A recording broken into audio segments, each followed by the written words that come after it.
प्रिय मित्रों नमस्कार। आप सभी लोगों का हार्दिक स्वागत एवं अभिनंदन है आपके अपने YouTube channel Shivam M solution में।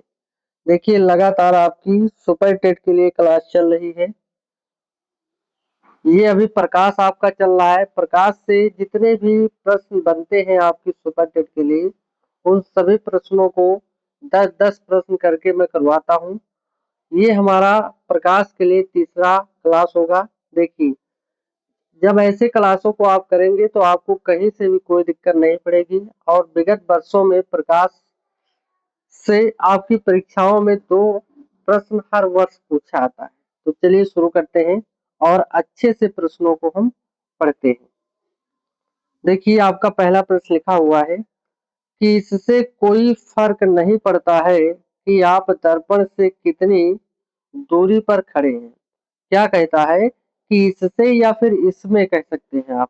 कोई फर्क नहीं पड़ता है कि आप दर्पण से कितनी दूरी पर खड़े हैं, आपका प्रतिबिंब सीधा दिखाई पड़ता है।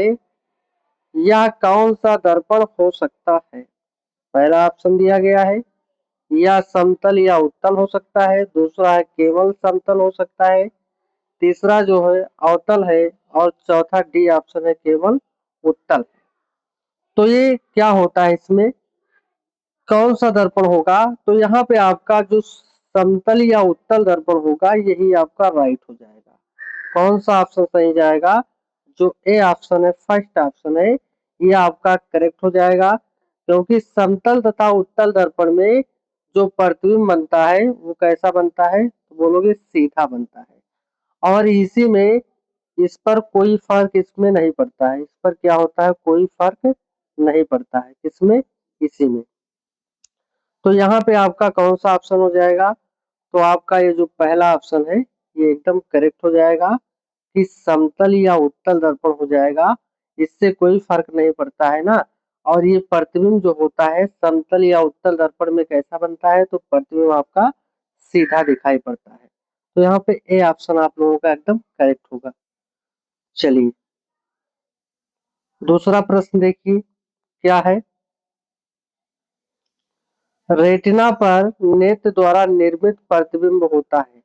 रेटिना पर नेत्र के द्वारा निर्मित प्रतिबिंब कैसा होता है? पहला ऑप्शन है वास्तविक, उल्टा और छोटा। दूसरा है वास्तविक, सीधा, बड़ा। तीसरा है वास्तविक, सीधा, छोटा। चौथा है अवास्तविक, उल्टा और छोटा। तो यहाँ पे आपका कौन सा ऑप्शन जाएगा सही? देखिए रेटिना पर नेत्र द्वारा जो निर्मित प्रतिबिंब होता है, रेटिना पर नेत्र द्वारा कैसा प्रतिबिंब? तो बोलोगे निर्मित प्रतिबिंब ना। कौन सा प्रतिबिंब? ये जो यहाँ पे बताया गया है कि निर्मित प्रतिबिंब है आपका, तो ये कैसा होता है? तो निर्मित प्रतिबिंब आपका सदैव कैसा होगा? वास्तविक होता है, उल्टा होता है और छोटा होता है। तो यहाँ पे आपका ये ऑप्शन जो है एकदम इसमें भी करेक्ट हो जाएगा। कैसा? वास्तविक, उल्टा और छोटा बनता है इसमें। चलिए अगला प्रश्न आप लोग देखेंगे। निम्नलिखित कौन सा पदार्थ बिजली का कुचालक है परंतु ताप का सुचालक है?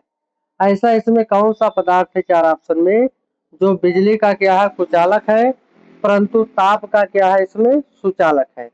पहला ऑप्शन दिया गया है एस्बेस्टस और दूसरा है सेलुलोइड और तीसरा है पनस्पेट, चौथा है अभ्रक। तो यहाँ पे आपको करेक्ट ऑप्शन बताना है कि कौन हो जाएगा। तो देखिए तो कौन सा ऑप्शन हो जाएगा इसमें से कि बिजली का कुचालक हो परंतु ताप का क्या हो? सुचालक हो। तो देखिए अगर हम बात करें अभ्भरक की, किसकी बात किया जाए? अभ्भरक की अगर हम इसमें बात करें तो ये अभ्भरक जो होगा भैया ना, यही आपका एकदम करेक्ट जवाब हो जाएगा। कौन सा? तो बोलोगे अभ्भरक। अभ्भरक आपके किस ऑप्शन में है? आपको देखना है अच्छे से। तो ये आपका डी ऑप्शन में। तो यहाँ से डी ऑप्शन जो है आप लोगों का करेक्ट हो जाएगा। कौन सा? डी ऑप्शन एकदम राइट होगा। ये बिजली का क्या होता है? कुचालक होता है। और यही जो ताप का होता है ना, अपभरक जो है ये ताप का क्या होता है? सुचालक होता है। और देखिए जो चीजें आपकी कुचालक होती है, जो चीज आपका कुचालक होता है, इसमें विद्युत धारा का प्रवाह नहीं होता है। किसका? तो बोलोगे कि कुचालक पदार्थ में विद्युत धारा प्रवाहित नहीं होती है, इसमें विद्युत धारा का प्रवाह नहीं होता है या प्रवाहित नहीं होती है। ये भी आपको याद रखना है कि जो कुचालक पदार्थ होगा इसमें विद्युत धारा का प्रवाह नहीं होता है।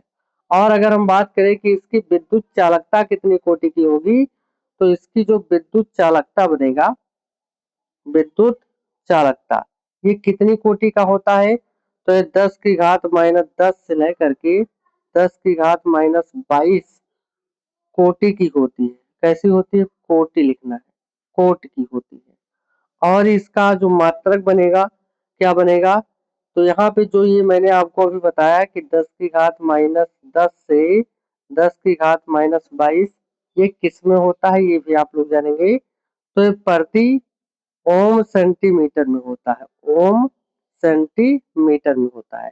ओम का प्रतीक ओमेगा होता है, सेंटीमीटर का प्रतीक सीएम होता है। तो ये इसमें होता है। इसका कोटि आपको याद कर लेना है कि इसकी कोटि जो होगी 10 की घात -10 से 10 की घात -22 तक होता है। चलिए अगला प्रश्न क्या है कि प्राथमिक रंग है, क्या बताना है इसमें कि प्राथमिक रंग जो है कौन कौन सा है। पहला ऑप्शन है लाल, दूसरा हरा, तीसरा नीला और डी नंबर है उपरोक्त सभी। तो प्राथमिक अगर हम रंग की बात करें तो देखिए वह रंग जो किसी अन्य रंग के संयोग से न बनते हो, ऐसा रंग जो किसी अन्य रंग के संयोग से नहीं बनता है उसको हम लोग क्या बोलते हैं, प्राथमिक रंग कहते हैं। प्राथमिक जो रंग होता है कितने प्रकार का होता है, तो प्राथमिक रंग 3 प्रकार का होता है। इसके कितने प्रकार होते हैं, 3 प्रकार। 3 प्रकार आपके कौन कौन से होते हैं, आपका होता है नीला हो गया, हरा हो गया और लाल हो गया। ये तीनों आपके क्या होते हैं, प्राथमिक रंग होते हैं। तो यहाँ नीला भी है, हरा भी है, लाल भी है, तो इसका डी ऑप्शन हो जाएगा उपरोक्त सभी। कौन सा बनेगा, उपरोक्त सभी बनेगा। डी ऑप्शन यहाँ पे एकदम राइट जवाब हो जाएगा। चलिए देखिए अगला प्रश्न क्या लिखा हुआ है कि मोटर गाड़ियों में साइड की वस्तुओं को देखने के लिए प्रयुक्त दर्पण होता है। जो किनारे आती है वस्तु उसको देखने के लिए कौन सा दर्पण का हम प्रयोग करते हैं, तो पहला ऑप्शन है उत्तल दर्पण, दूसरा है अवतल दर्पण, तीसरा है समतल दर्पण, चौथा है उपरोक्त में से कोई नहीं। तो यहाँ मोटर गाड़ी की बात की जा रही है। तो देखिए मोटर गाड़ी में साइड की वस्तुओं को देखने के लिए हम उत्तल दर्पण का प्रयोग करते हैं। किसका प्रयोग करते हैं, उत्तल दर्पण का प्रयोग करते हैं। उत्तल दर्पण आपके ए ऑप्शन में है, तो यहाँ पे ए ऑप्शन जो है एकदम करेक्ट हो जाएगा। इसके अलावा सोडियम परावर्तक लैंप में भी हम इसका उपयोग करते हैं। किसमें, तो बोलोगे कि सोडियम परावर्तक लैंप, परावर्तक लैंप में भी हम किसका उपयोग करते हैं, तो बोलोगे इसी उत्तल दर्पण का उपयोग हम लोग करते हैं। तो यहाँ पे ए ऑप्शन आप लोगों का राइट हो जाएगा। अवतल दर्पण का उपयोग किसमें हम करते हैं, जैसे नाक हो गया, कान हो गया, दांत हो गया, इसकी जांच करने के लिए क्या आता है, जो नाई होता है, नाई बाल काटने वाला होता है, वहां पे जो दर्पण लगा रहता है उसमें भी अवतल दर्पण का ही उपयोग होता है ना। और जो समतल दर्पण होता है ये सबसे सस्ता दर्पण होता है, जो घरों में आप प्रयुक्त करते हैं, ये आपका क्या होता है, समतल दर्पण होता है। चलिए अगला प्रश्न आपका है, कांच का कौन सा प्रकार ऊष्मा प्रतिरोधी है। पहला है बोतल कांच, दूसरा है चकमक कांच, तीसरा है दुग्धिया कांच और चौथा है पाइरेक्स कांच। तो यहाँ पे आपका कौन सा हो जाएगा, तो आपका डी ऑप्शन एकदम करेक्ट जाएगा, पाइरेक्स कांच। कौन सा हो जाएगा, पाइरेक्स कांच हो जाएगा। इसे बोरोसिलिकेट कांच भी कहते हैं। जो आपका यहाँ लिखा हुआ है पाइरेक्स कांच, इसको आप और क्या बोलोगे, तो बोरो, क्या कहते हैं, बोरोसिलिकेट, बोरोसिलिकेट कांच भी कहते हैं ना। किसको, तो आपका ये जो है पाइरेक्स कांच। तो यहाँ पे आपका डी ऑप्शन होगा एकदम करेक्ट हो जाएगा। चलिए अगले प्रश्न पे चलते हैं। देखिए 7 नंबर आपका प्रश्न क्या है कि लाल गुलाब को जब एक नीले फिल्टर से देखा जाता है तो यह दिखाई पड़ता है कैसे? लाल, नीला, हरा कि काला। तो यहाँ पे आपको क्या बताना है कि लाल गुलाब को जब एक नीले फिल्टर से देखा आता है तो यह कैसे दिखाई पड़ता है। 4 ऑप्शन है, लाल है, नीला है, हरा है कि काला है। तो यहाँ पे अगर हम बात करें तो कौन सा ऑप्शन हो जाएगा, तो आपका यहाँ पे डी ऑप्शन बनेगा काला। कौन सा बनेगा? डी ऑप्शन इसमें दिया गया है काला। ठीक है, क्योंकि कोई वस्तु उस रंग की दिखाई देती है जिस रंग को वह उत्सर्जित करती है। यदि वस्तु सभी रंगों को अवशोषित कर लेती है तो वो कैसे दिखाई देती है? वो काली दिखाई देती है। तो यहाँ पे क्या हो जाएगा? डी ऑप्शन आप लोगों का एकदम करेक्ट जवाब हो जाएगा। चलिए अगला प्रश्न देखेंगे आप लोग, क्या दिया गया है कि किसमें सबसे अधिक अपवर्तनांक होता है। सबसे ज्यादा अपवर्तनांक बताना है कि किसमें होता है, वायु में होता है कि जल में होता है कि हीरा में होता है कि कांच में होता है। तो सबसे ज्यादा अगर अपवर्तनांक की हम बात करें तो हीरा में होता है। किसमें होता है? हीरा में होता है। तो सी ऑप्शन हो जाएगा यहाँ पे। हीरा का जो अपवर्तनांक होता है कितना होता है? 2.4 होता है। सबसे ज्यादा हीरा में होता है 2.4। अगर हम वायु में बात करें कि वायु का अपवर्तनांक कितना होता है, तो वायु का अपवर्तनांक 1.001 के बराबर होता है। और अगर हम बात करें कि जल का अपवर्तनांक कितना होता है, तो जल का जो अपवर्तनांक होता है आपका वो 1.33 होता है। और यहाँ पे जो कांच दिया गया है तो कांच का अपवर्तनांक कितना होता है? ये आपका 1.5 होता है। लेकिन सबसे ज्यादा अपवर्तनांक किसमें होता है? तो ये आपके हीरा में होता है। आप याद कर लेंगे सी ऑप्शन, इसमें कितना होता है? 2.4 होता है। सबसे ज्यादा इसी में होता है। तो यहाँ पे सी ऑप्शन आप लोगों का एकदम करेक्ट जवाब है। अगला प्रश्न आप लोग देखेंगे, स्वच्छ आकाश का नीला रंग किस कारण से दिखाई देता है? क्या दिखाई पड़ता है? पहला है प्रकाश का विवर्तन, प्रकाश का बिखरना, प्रकाश का परावर्तन, प्रकाश का अपवर्तन। तो देखिए नीला रंग किस कारण दिखाई देता है, तो नीला रंग आपको कैसे दिखाई देगा? एक होता है हवा के कणों द्वारा प्रकाश का प्रकीर्णन। किसके द्वारा? प्रकाश के प्रकीर्णन के द्वारा दिखाई देता है ना, प्रकाश के प्रकीर्णन के द्वारा। लेकिन यहाँ प्रकाश का प्रकीर्णन नहीं दिया गया है। तो यहाँ पे प्रकाश के प्रकीर्णन का मतलब होता है कि प्रकाश का बिखरना। क्या हो जाएगा? प्रकाश का बिखरना हो जाएगा, क्योंकि प्रकीर्णन का अर्थ ही होता है प्रकाश को बिखेर देना, अलग अलग कर देना ना। तो यहाँ पे आपका बी ऑप्शन जो होगा एकदम राइट हो जाएगा। अगर प्रकाश का प्रकीर्णन ऑप्शन में है तो आप प्रकाश के प्रकीर्णन पर टिक करेंगे। और यहाँ अगर प्रकाश का बिखरना दिया गया है तो प्रकाश के बिखरने पर आप लोग राइट मारेंगे। तो यहाँ पे बी ऑप्शन जो होगा एकदम करेक्ट हो जाएगा। चलिए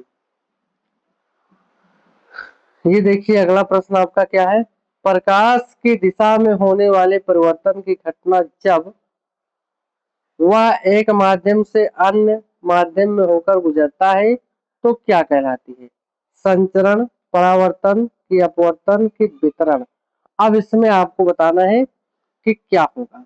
तो देखिए जब प्रकाश की किरणें एक पारदर्शी माध्यम से दूसरे माध्यम में प्रवेश करती है, जैसे मान लीजिए कि आपका ये हवा का माध्यम है, ऊपर नीचे आपका जल का माध्यम है। तो ऐसे जो प्रकाश की किरण होती है एक माध्यम से जब दूसरे माध्यम में क्या करती है? प्रवेश करती है। तो दोनों माध्यमों को अलग करने वाला जो तल होता है लंबवत आपतित होने पर बिना मुड़े वो सीधे निकल जाती है।